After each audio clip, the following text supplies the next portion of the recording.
वाले हैं lecture number 64। तो इम्पॉर्टेंट है हेलो एल्केन की रिएक्शन। और हेलो एल्केन की रिएक्शंस अगर हम बात करते तो हम एक रिएक्शन की बात कर चुके हैं, वो है substitution nucleophilic substitution reactions of order 1। अब हम बात करने वाले हैं ऑर्डर 2 यानी SN2 रिएक्शन मैकेनिज्म। ये कैसे डिफर करता है SN1 रिएक्शन से और कैसे इसमें मतलब क्या इसकी डिटेल्स हैं, क्या इसकी स्मॉल स्मॉल इम्पॉर्टेंट थिंग्स हैं, उसके बारे में हम बात करने वाले हैं। तो सबसे पहले हम SN2 का ही मतलब समझ लेते हैं कि SN2 क्या है। SN2 का मतलब होता है, पहले S का मतलब है सब्स्टिट्यूशन, N का मतलब है न्यूक्लियोफिलिक और 2 का मतलब है बायोमोलिकुलर। बायोमोलिकुलर का मतलब क्या है कि ये सिर्फ रिएक्टेंट की कंसंट्रेशंस पे नहीं, जो हम बेस ले रहे हैं या जो न्यूक्लियोफाइल ले रहे हैं उसकी कंसंट्रेशन पे भी ये डिपेंड करता है।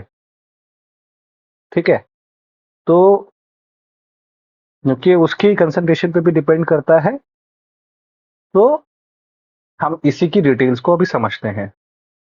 ठीक है, तो पहली बात क्या है कि ये रिएक्शन जो है स्टीरियो स्पेसिफिक है। स्टीरियो स्पेसिफिक का मतलब क्या होता है कि इसमें रिएक्टेंट की स्टीरियो कॉन्फ़िगरेशन डिसाइड करती है कि प्रोडक्ट कैसा बनेगा। कैसे? ठीक है, लेट्स से कि तुम्हारे पास में R ब्रोमोब्यूटेन है। ठीक है, तो हमेशा इसमें इन्वर्टेड कॉन्फ़िगरेशन बनेगी। ठीक है, होता कैसे रिएक्शन मैकेनिज्म, कैसे ये फॉलो करता है?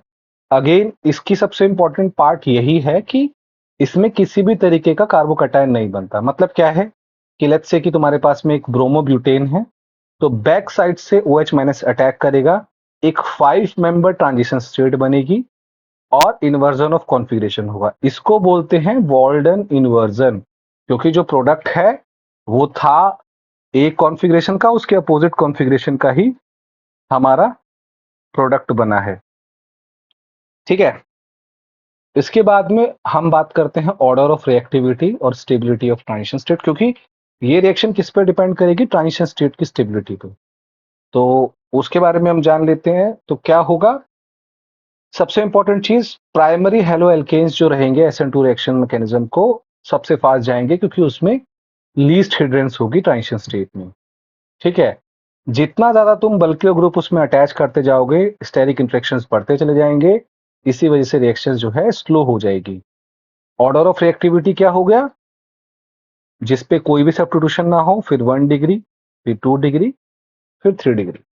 ठीक है, तो कैरेक्टरिस्टिक क्या होगी कि 1 degree halo alkane fast reaction जाएगा, क्योंकि इसमें कोई भी बल्कि ग्रुप नहीं है, हाइड्रोजन से दिखाई दे रहे हैं।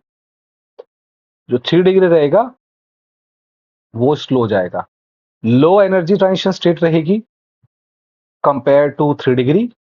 ठीक है, इसमें हाई एनर्जी ट्रांजिशन स्टेट रहेगी compare to 1 degree. More stable transition state रहेगी क्योंकि स्टेरिक हिंड्रेंस कम है। इसमें लीस्ट स्टेबल ट्रांजिशन स्टेट रहेगी क्योंकि स्टेरिक हिंड्रेंस ज्यादा है। ठीक है, अब हम दोनों रिएक्शंस में सॉल्वेंट के इफेक्ट की बात कर लेते हैं। SN1 रिएक्शन जो होती है, अगर हम एक प्रोटिक सॉल्वेंट डाल दें, समथिंग लाइक वाटर, तो ये क्योंकि कार्बोकैटायन फॉर्मेशन होती है, इसी की वजह से डाइपोल इंटरेक्शंस की वजह से कार्बोकैटायन स्टेबलाइज होता है। इसलिए अगर पोलर प्रोटिक सॉल्वेंट डालेंगे या प्रोटिक सॉल्वेंट डालेंगे तो ये रिएक्शन फास्ट हो जाएगी।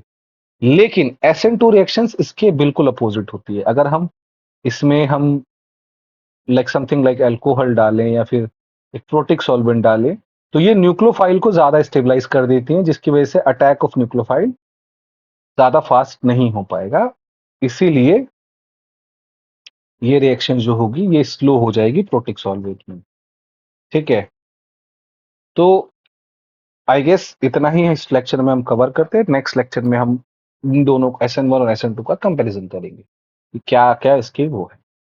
तो thank you for watching this videos. I hope आप हमारा जो चैनल है उस पर देख रहे हैं, और लाइक और सब्सक्राइब करिए हमारे चैनल को और देखते रहिए। Thank you for watching.